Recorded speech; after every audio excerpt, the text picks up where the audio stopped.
Hey, this episode of the Adventist Millennial Podcast is sponsored by The Haystack. The Haystack is a voice for young adults in the Seventh-day Adventist Church that produces articles, music reviews, videos, and more. What's the and more? Well, you'll have to go to their website to find out. thehaystack.org. The Haystack. Life, Culture, Theology. So, hi everyone, welcome back to the podcast. Today I have two very special guests, and I think we're gonna have a spicy episode for you guys. So get out your pickets, get out your blacklist, all your tools for protesting. It's going to be fun. Okay, so I'm talking with Matt and Blonde, who are, what would you call yourselves? Political commentators, YouTubers? Yeah, I'm a mediocre YouTuber with a moderate following. Grumpy most days. Yeah, YouTuber and podcaster coming to you from the refuge of a wilderness fortress is the line that I go with. Which is becoming less and less true. Yeah, but now Blonde's out of the city, so she has a wilderness fortress of her own. It's true. It's true. Your wilderness is about to get colonialized. Yeah. Okay, so I wanted to bring you guys on to talk about something that I've been hearing a little bit more frequently kind of in the religious community about the idea that Christian evangelism, or more specifically Adventist evangelism, is inherently colonial. So I wanted to get your take from a political perspective and a less religious perspective, just to kind of get a different sort of opinion. Can you tell me kind of where you're coming from, what your worldview is, how you would summarize your basic fundamental beliefs about life? Like, for example, I would say my worldview is Christian and my highest values are individual freedom and unselfishness. So how would you kind of just describe your own perspective? You want to go first, Matt? Sure. Just life perspective generally. I'd like to think that I'm someone who's aligned with Enlightenment values and individual rights and everything that goes along with kind of classic Western philosophy. As far as religion goes, I was baptized Catholic. I've never been a major religious person, and when I was younger, I went through like a really anti-religious, rebellious phase, you know. Yeah. And now these days, I consider myself secular. I don't consider myself of any particular religious faith as a grounding point in my life, but as I've mentioned on our stream a few times, I certainly see the utility for it, and we've been posed the question a few times on the show. It's like, what kind of neighbors would you want to have if you were picking? Nice religious families would be top of the list for me. So even it's like the spiritual, intellectual element of it doesn't really get to me, but in terms of the value, in terms of the lives that religion tends to lead people to live, that's something that I can appreciate quite a lot. And those are the kind of people that I generally would like to associate with. Okay, cool. Yeah. I would say I'm an aspiring Christian. I'm less principled than Matt. That's just the truth of it. But I'm more on a political journey where I would say that I've gone from center left to far right, ever further right every day. One of these days I'm going to realize I overcorrected and have to backtrack, but I'm not there yet. As far as Christianity is concerned, like Skag, I see the utility in it, and I truly wish I was more of a believer, because Christian people just seem happier. And like the neighbor thing, I think nice Christians would be number one on my list of people that I want to live by. Yet I'm having a hard time adopting the more mythical elements of religion and incorporating them into my life. So I would say that I'm also on the secular side, but aspiring. Yeah. Okay. Well, cool. That's interesting to know. So my audience likely are people who are very religious and have grown up religious, and or have grown up religious but have questioned it and either left or have thought about leaving. And that's kind of been my journey. I grew up very conservative Christian, had a lot of intellectual questions about it, pushed back in high school, college, never completely left as far as my outward behavior was, but internally I didn't really care that much. And then late college, after college, I kind of saw the intellectual value of it and have come back. And so that's what my podcast is about, just sort of that journey for people our age, millennials, in the Adventist church. And so a little bit about Adventists. We're just kind of Protestant Christian denomination. The denomination originated in the United States in the 1800s, and now is in most of the countries of the world. It's one of the most prolific Protestant denominations. And the things we're known for, usually outside of Adventism, are that a lot of people are vegetarians and that we keep the Jewish Sabbath. So that's just kind of a brief for your information. So now I guess just to kind of dive into our actual topic here, uh, what I've been hearing a little bit more from my peers in the church, is the idea that because the idea of Christianity is that as Christians, we are supposed to go around the world and share our sort of worldview with other people and try to proselytize them. That is inherently colonial, and specifically for Adventism, because it originated in the United States, it's especially American colonial, and that it's so inextricably tied together that we have to now go and apologize to the world for how colonialist we've been throughout history. And I have seen that as silly, I guess, at worst, best, and just not logical, like in a lot of ways. So I wanted to kind of get your guys' perspectives. First of all, my first question, I guess, would be how would you define colonialism for people who maybe aren't up on these kinds of topics? Ooh, that's kind of a tough one. You want that one, Blonde, or I can take a stab at it? How would you describe colonialism?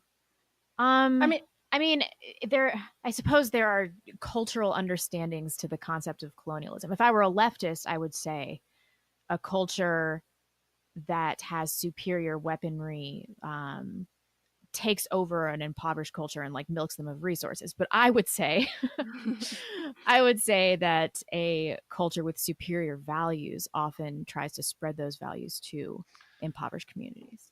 Yeah, I think there's a distinction. When I think of colony or colonization, I don't know. I guess I don't know the technical definition to the term, but I think of trying to extract resources or something useful from that place to serve, where you came from, I suppose. When I think of a religious mission in its purest form, or even to some extent like what Blonde and I do in talking about ideas online, I would hope to entertain people, and I would hope to give them information, but ultimately I hope to persuade them to see the world the way that I do and to think the way that I do. And I'm not looking to take over their lives or anything like that. Right. So colonization, I guess, to me, that implies like going to their place, to their property, to their home, whatever, and trying to take it over yourself, as opposed to simply, I guess, influencing or reasoning with, or is that a distinction that makes sense? Like, yeah, and I think that is part of the crux of the question is how do you define colonialism? Because that will determine sort of what you think about it. I think my personal kind of how I view it is, or the way I've heard it described, colonialism being a little bit more like going somewhere and impressing your culture on another culture where you are, versus like imperialism, which is more going there and like using an iron fist or whatever to take over. So the idea that Adventism or Christianity is colonial in the sense that you're going somewhere and trying to like patronizingly impose your cultural values on some other culture, to me is a little bit contradictory, in that if you're proselytizing Christianity as a worldview, how do you separate what's Christianity and what's just you imposing your culture on someone? And so that's what doesn't make sense to me about this argument that I've heard. Like if you want to just say, okay, nobody is allowed to try to proselytize their ideology or culture or anything at all whatsoever because colonialism is bad. That's one thing. But to believe that we should share Christianity while at the same time saying that we should apologize for colonialism seems Right. a little bit contradictory to Yeah, and I me. guess I just don't see the distinction between like a religious set of ideas that you're talking about and say a set of ideas that I guess I'd consider secular that I would talk about. At the end of the day, I'm trying to speak to people and get them to warm up to or accept or endorse a set of values that I think leads to a better life and a better society. So whether there's a religious, spiritual element to that or not, it's still the same game. You know what I mean? It's like, Yeah. here's a set of values I think will produce a great life for you and others. You should consider Yeah, adopting yeah. them. Yeah. Right. Which that as Christian evangelism is kind of the idea, like to convince other people or show other people the value of it. But as soon as it reaches the point of like being coercive or oppressive, Right. then I think it's not helpful. So I've been more and more convinced that Western society or the West has been increasingly demonized in our society, and kind of going along with that, religion or Christianity specifically. Do you have any thoughts on why that would be, or have you noticed it? Do you think that's true? I mean, I've definitely noticed it. It's right there along with hatred for straight white males Yeah. being the fashionable pick right now. If I had to guess why, I mean, we there are forces that are hostile to Western civilization, to Western values, generally speaking. The United States specifically, but the rest of the West is viewed as like colonialist, imperialist in the same way that you're describing, to the extent that that Judeo-Christian religious values are at the foundation of the West's development. It seems like Right. a combination that kind of goes hand in hand. Yeah, Like if yet you I want to hear tear down people the deny that all the time. Like I'll say that on the show that we are rooted in Christian tradition, and people will be like, "Well, the founding fathers were all moderate secularists," Mhm. and that those are the foundations that our country was built upon. But I I don't think really that. don't think so. I don't think that's true. I mean, you think of the John Adams quote about how the Constitution is written to govern, a religious people or moral people. Right, and we drew Um, from more religious societies.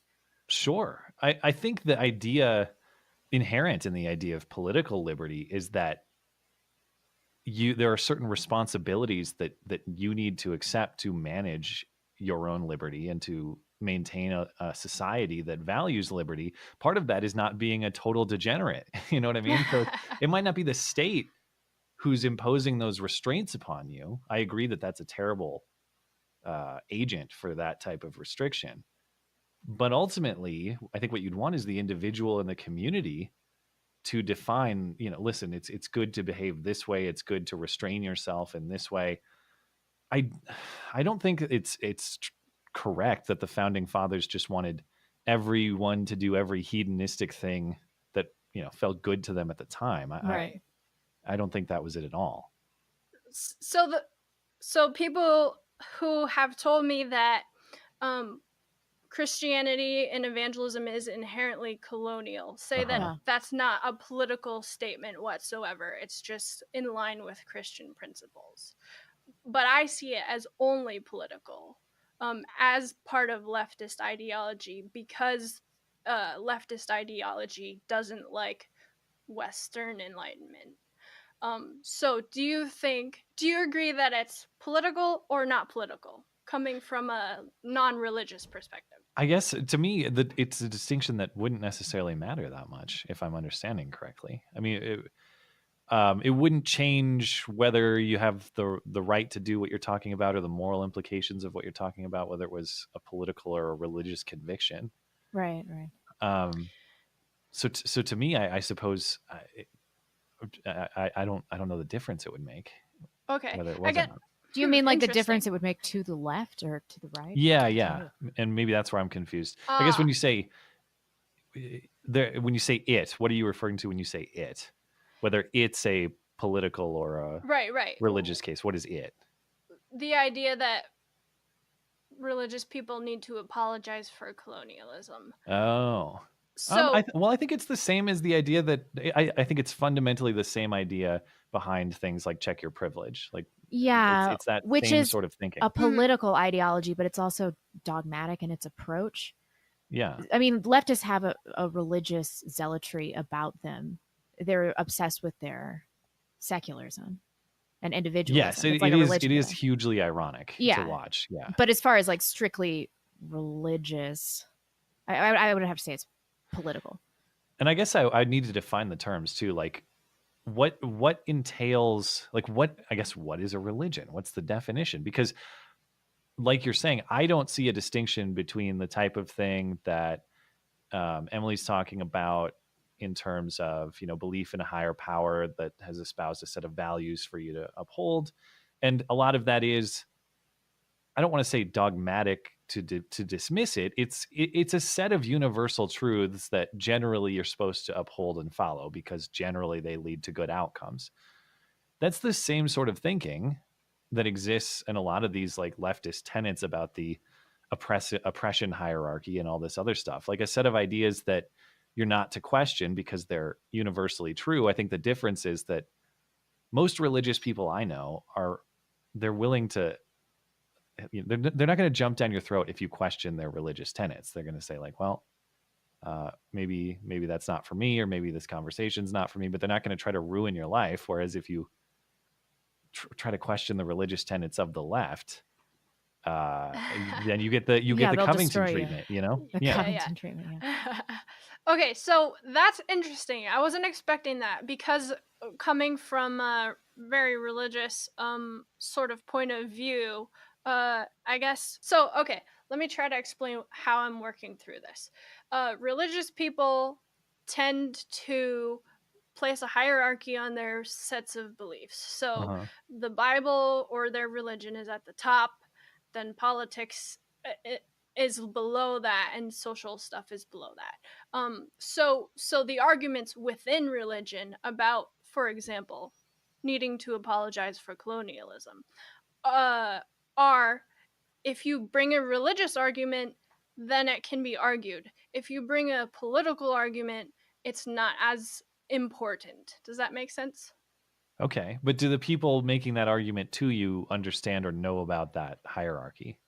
Yeah, well, because everybody, yes, because everybody uses it as, well, if it's not biblical, then don't tell me about it. Or, like, if you don't have a religious reason for it, then it's invalid, basically. So my issue is what I see as people making political arguments while saying that they are religious arguments so that they're above the ability to be argued. Oh, yeah, I see. The left does the opposite of that as well, though. They'll make political arguments that are actually dogmatic and religious. So which is the funny irony, because, well, which is such a huge part of cognitive dissonance that of this whole sort of split between being a conservative person in the sense of religion, but a left or liberal person in the sense of politics. That how can those two things go together? Because within the religious community, the people on the religious left demonize the people on the right for being dogmatic, right, while the political left demonizes religious people for being dogmatic. Yeah. So you're kind of, it's lose-lose, I feel like. But yeah, okay. So all of that being said, I went to a convention last week, the week before. That was a church convention, and all of the breakout sessions were basically like social justice, basically breakouts, talking about equity, equality, talking about all this kind of stuff. And this is within your church, or this is like a multi-faith event? No, just Adventists. All right. So one of them was about multiculturalism, one was about LGBTQ plus. Anyway, so there's a huge push right now to press multiculturalism within the church because, Christianity. Well, how do you make it multicultural without being colonialist? These are Well, big time exactly. problems. Yeah. So that's kind of why I wanted to talk about it with you guys from from the political perspective. Like, is there any value in multiculturalism? Why or why not to you from a political perspective? And by which you mean like racial gender diversity? Yeah. To me, no. Yeah, I I'm don't. gonna have to agree with you. There's no inherent value. It's sort of. I mean, you could make the argument that it's value negative. Perhaps Black-pilled blonde will go that way. Oh, for To me, it's just sure. value. It's value neutral to me, but there's No, an it's argument value the other way. negative. When you hire people based on preferential treatment because of superficial characteristics, you're proactively defeating the meritocracy. It's idiotic. Oh yeah, I would agree with that. I'm just Well, we're saying, doing like, that I with don't. immigration too. It's not like we're just taking the best people from every country. Right, right. I'm just saying, like, if there's a corporate board and I see if it's like whether it's all white men or whether it's like a grab bag of minorities, Yeah. I need to know who they are and what their abilities Right. are. You know what I mean? Yeah. Yeah. So right. So, and this kind of is tied in with the last confusing question that I asked you is, when I look at this and I see all of these breakout sessions about social justice, I think this is a political convention labeled as a religious convention, but nobody there would see it that way. Yeah. So how would you um maybe describe to someone that in fact what they're talking about is purely political and has nothing to do with historically Christian values, I guess? Well, I've sat through some of these meetings before too in the workplace setting back at my old job when the writing started to be written on the wall that I had to get out of there. And I couldn't, because I was in a position that a lot of people are, where like my salary is connected to my dissent in such a scenario. I never really spoke up. But I guess in terms of, repeat your question, you're saying whether it's So political, how would I convince them that this is political and not of religious value? That's kind of the question. yeah. Well, I guess the same way I would have approached it in the workplace if I could have, if I had the courage. I'm thinking in my head, how can you show me that diversity uniquely and in of itself is inherently valuable to the outcome of the mission of, in that case, it was the work that we were doing. In your case, it would be whatever the mission of the church is, advancing the church's ideas or raising money for charitable efforts, whatever it is. I need to see some kind of reliable analysis that says, if you put in, X diversity, you get out Y positive result. And I never see that satisfactorily demonstrated. It's just universally true that, like, if there's the right mix of colors or genders, then somehow Equals the success. outcome somehow the outcome we're after is achieved better or more easily or more efficiently.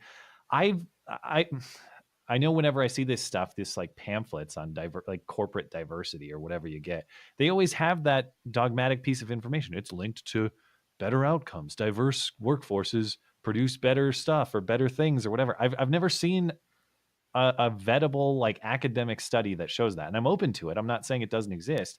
I'm just saying I haven't seen it.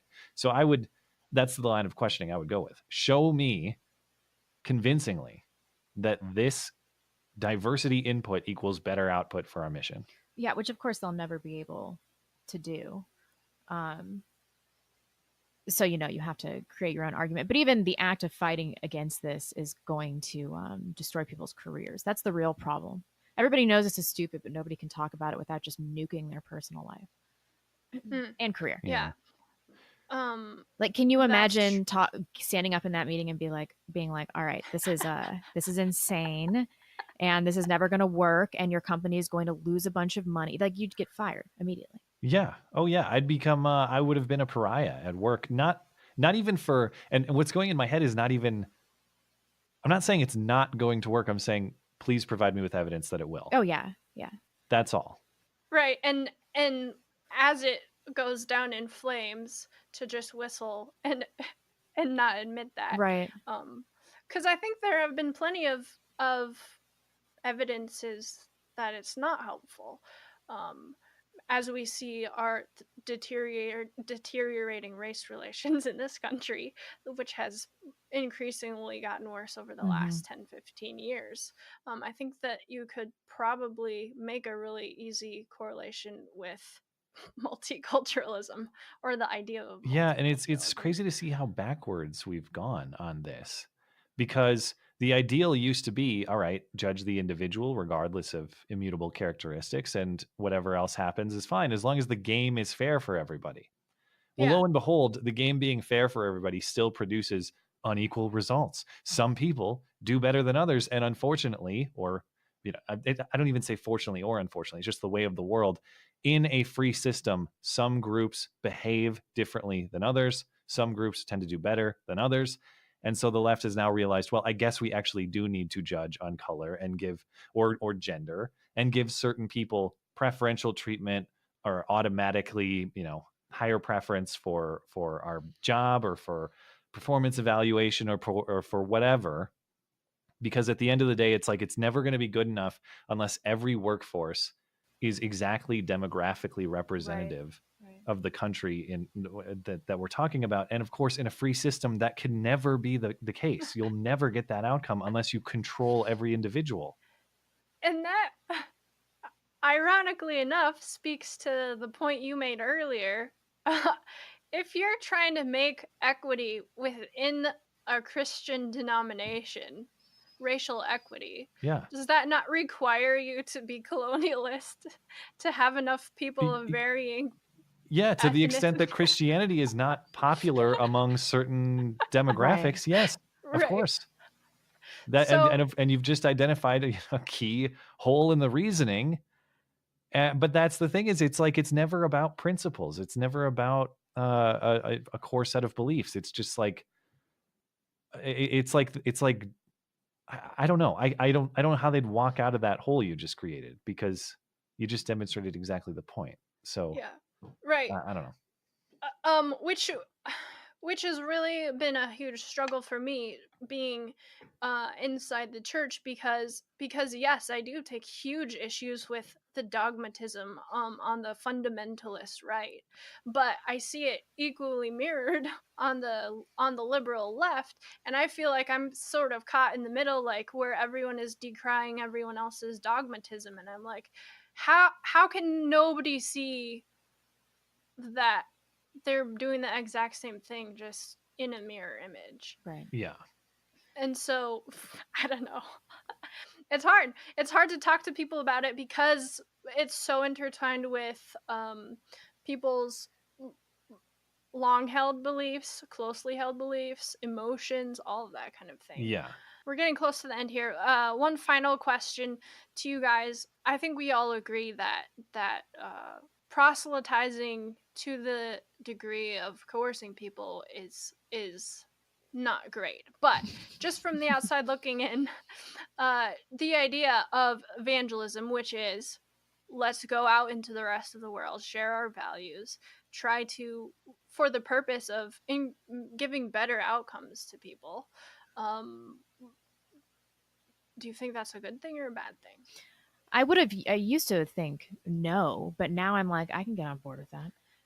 Because I sort of compare this proselytizing with like spreading medical advancements, things that are going to have a history of markedly improving other people's lives.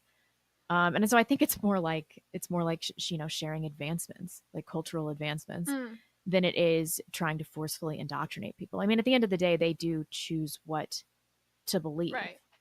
Yeah. Yeah, as long as you're not violating the individual's rights, I don't have an issue with it whatsoever. I mean, I might personally be annoyed, like the same, when people come and knock on my door and try to tell me like how to vote, or even if they're just having like a church meeting or something. I'm like, all right, yeah, I'm not going to be rude Yeah, to them, yeah. but I don't like to be personally, it's told like, what to do, but I don't mind being asked what I would like to do and given right, yeah, options. and Yeah. nobody's ever forced anything upon me. Nobody's ever come to my door and said you will attend this Right, church right. meeting. And as long as that doesn't happen, then I don't have a problem with it. And yeah, I don't really see how anyone could, unless, of course, you are fundamentally opposed to the ideas that are being sold, which, of course, we know a lot of the so-called progressive left is not they're not friendly to letting you select ideas for yourself. They're friendly of they like to impose ideas upon you. But that's another one of the ironies. You know what I mean? Is like, I think what you're talking about and what we're talking about is still within a free exchange of ideas. It's just somebody's doing the selling and somebody's doing the potential shopping. Right. What I see a lot more on the left is, here is the set of ideas that will be adopted, or you'll be morally deficient, or you'll be a pariah, you'll be an outcast, you'll be whatever. As long as ideas are not being enforced upon a person, I have no problem with how they are proliferated, you know? Yeah. One of the examples that was given to me, Ryan Becker, you know who you are, come at me. Was that one of the ways in which we have been colonial is that we go, like, for example, to Africa, or have gone, and preached the gospel message, converted people to Christianity, and told them, then, okay, now you have to wear suits to go to church, etc., etc., when, in his estimation, that's colonialist imposing our culture on them because Africa is hot and who wants to wear a suit, yada yada yada. Right. Well, okay, one thing, sure, to impose that standard on people is coercive, which I disagree with. But the idea that going and evangelizing and converting people to Christianity, okay, they also in that process gave up, for example, female genital mutilation or other terrible, terrible aspects of culture that I think Christians and most reasonable people would agree is inherently not as good. So my question to those people, Ryan Becker, is how exactly are you going to separate those two things? What is just culture that we impose, like you have to wear a suit, and what is objectively something that's going to give you a better life if you decide to adhere to it? And I think, go ahead. Oh, I was just going to ask, as far as the suit goes, if I'm understanding this correctly, that is like a condition of joining the church, right? Well, no, it's not now, which is why I think okay. it's a stupid argument. And I don't even know that it ever was, but the idea, that's the example that has been used as like us telling people that, you know, in order to be respectful and look nice or whatever, then you should wear a suit and not whatever pajama looking stuff Africans wear. Well, I mean, you know, again, as long as it's not, you will wear a suit at gunpoint. Like, right. I mean, if you're choosing it, I get it. It's hot. It might be uncomfortable. But if you're choosing it out of your own free will, that doesn't bother me. Yes, and it may have at one point been a coercive thing, which obviously I agree that's not right. But to take that and equate it to the entirety of Christian evangelism, I think is a little bit lazy. So anyway, do you guys have any sort of last thoughts, last comments? Last whips to crack over people? No, thank you so much for having us on. I'm so happy to see you started a podcast. No, thank you guys. I have listened to you guys for a long time, and I enjoy your show, and I encourage other people to go and listen to it. So if you want to plug it here. Yeah, it's every Sunday night at 9 Eastern live, and of course you can listen on demand later. It's called Beauty and the Beta. It is on my channel on YouTube. It's under my name, Matt Christensen. If you'd like to find that content or any of the additional content, it's on the website as well, mattchristiansenmedia.com. Cool. Well, I really appreciate you guys being here, and I think that probably will get a lot of pushback to this episode, so I welcome that. So if you have questions, comments, angry Bible texts to send them to me at adventistmillennial@gmail.com, or you can find me on Facebook at SDA Millennial, or on Twitter or on Instagram. And yeah, go ahead and bring your arguments, and if you have a counter argument, feel free to reach out, Ryan Becker, and you can come on the show. Feel free to try to pull my sponsorship if you don't agree with me, and we'll see all of you guys next week. Bye.